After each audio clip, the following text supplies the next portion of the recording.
Okay, so we're here with Anna Frost, international trail running extraordinaire, Salomon-sponsored athlete. Thank you very much for joining us here at beautiful Anglesey, on the Surf Coast. Yeah, so, thank you for having me. It's excellent. Beautiful here. Yeah. What brings you to Australia, Anna? I mean, you're from New Zealand, which is nearly our seventh state anyway. But why are you here?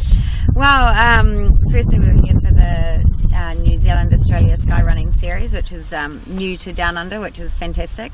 Up at Buffalo for the weekend, and then really to come down and have a look at the trails on the coast, to see what's down here, because I don't come here enough, and what I've seen so far is some awesome trails.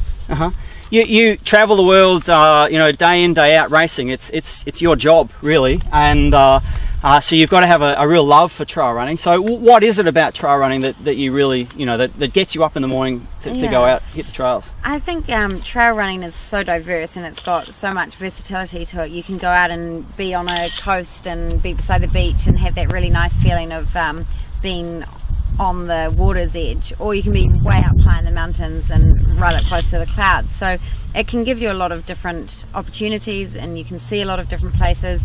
And for me, it's just that sense of freedom, being able to be in your own mind, out on your own, and or with friends, but on the trails, and really getting that energy and giving that energy to the environment. Okay. So you really basically enjoy being out in the wilderness. Yeah, and this exactly. is the opportunity to do that. Yeah.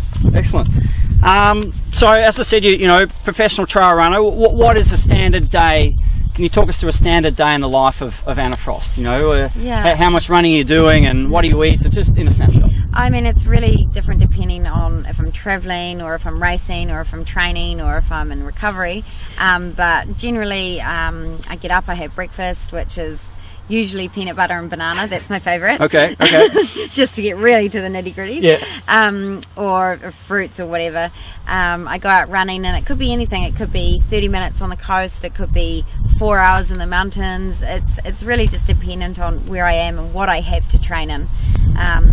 Then it's lunch, it's recovery. I usually do a bit of cross training in the afternoon, and that could be anything from walking, cycling, yoga, gym work, or just enjoying the environment. Okay. So although you run, a lot, it's not all exclusively running. You do a bit of cross training, and you give your body a break through exercising through other means, and that sort of still counts as far as you're concerned. Yeah, I think if you're doing hours on your feet, you're still out there getting that endurance, clocking the miles up, and it just takes the impact out of your body. And I think once you've built up that consistency of your running, it's there, it's in your system, and all you need is to wake up those little motor controls of actually how to run, get one foot in front of the other, and once it's woken up, you're good to go. Yeah. You might have sort of nearly answered my next question here, but how do you sort of prepare your body and to fight fatigue and injury? Is it through cross training, and is it through sleeping 8 hours a night? Like, what are your sort of top tips, I guess, for handling the racing and the running that you do? I think definitely recovery physically is important, obviously after a race, but also mentally, to have some time out, to relax, to do something that you really like to do and really enjoy to do on your own or with friends. And it's just taking that rest time out. It's also a really balanced diet is a key. I think if you just go and be very strict on a single sort of diet all the time, you're not getting those nutrients that you need, and that you might then have to take from supplements, and it's just never as good as what you can get from food. So a really good balanced diet, and obviously water and hydration is a really key thing. Yeah. Okay, sure. We talked earlier on about the fact that Salomon, the trail running series, is about bringing trail running to everybody, not just the elite runners who can run 50 miles, 100 k's or further, or all night and all day. It's sort of shorter, more approachable distances. Can you relate to that? Are there other series like this around the world? What are your sort of thoughts on the concept we're trying to get across here? Yeah, I think having a race that's really accessible, especially to a big city like Melbourne. It's just right there, it's really close, but you're not in the city at all once you arrive here, so it's a really nice thing for everybody to enjoy. They can really feel like they're in the wilderness.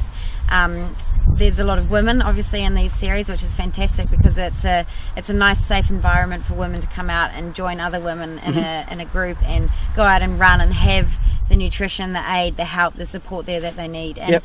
the great thing is that more and more women are coming, and That's right. they're realising that, yeah, I can do this just as well or better than the majority of guys out there. So that's fantastic to see the huge rise of women.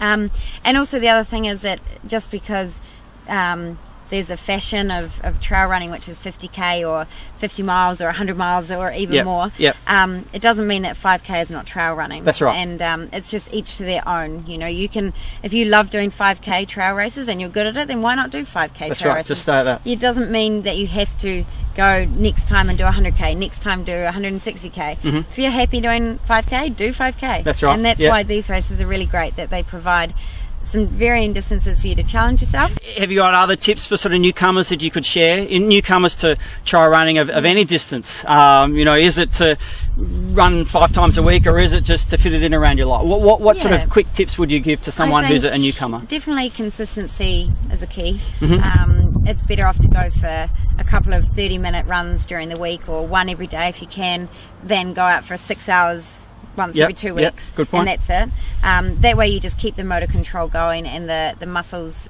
are active then in what you're doing. Patience is the other thing. You can't just go from running on the road to all of a sudden being a master of the trails. You know, you've got a lot of little muscles in your knees and your ankles and your hips and your core and your back that all need to adjust to that wobbles of the trails. So that takes time as well, and you just have to be patient. But the key is fun. That's why we do it, because we have fun. So go out there, find some friends, meet up with a bunch of girls or guys, and just go out there and just test yourself with them and have a load of fun. Okay. And my last sort of question for you is, you know, trail running in Australia and certainly internationally is increasing in popularity, and more and more people out, you know, realising the benefits of running in spots like this, and, you know, we can certainly see why. But why do you think trail running is increasing in popularity? Well, I think just because it's accessible and it's there, and we're realising that, gosh, there's actually a lot of trails out there that we don't know about or we haven't explored yet. And it's great. We're getting out there and doing something as simple as putting on our shoes and just going out at lunchtime or going out in the weekend with our friends. For a run in the bush. So have you run many of the trails around Anglesey? I have done a few, but not enough. I need to get out. We better go and show a few more trails. Okay. Exactly. Thanks very much for talking to us, Anna, and let's go hit some trails. Let's do that. Okay. Thank you.